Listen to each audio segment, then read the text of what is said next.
Dinas Perlindungan Perempuan dan Anak Kota Makassar mengunjungi AY, 16 tahun, korban pencabulan seorang buruh angkut beberapa waktu lalu di Polres Pelabuhan Makassar Kamis siang.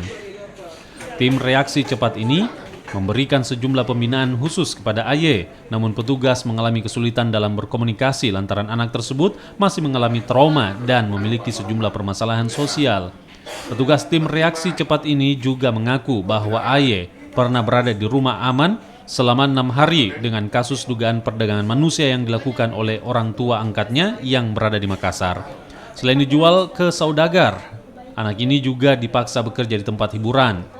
Ya, kalau memang sudah bagus dan sudah mulai ada mental mereka sudah bagus, tinggal kami koordinasi dengan pihak Polres Pelabuhan.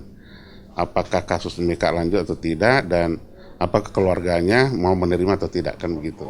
Korban dibawa ke rumah aman Kota Makassar, sedangkan pelaku Muryadi Makmur alias Bora, 39 tahun, dijerat pasal 81 Undang-Undang Nomor 35 Tahun 2014 tentang perlindungan anak di bawah umur dengan ancaman kurungan 15 tahun penjara.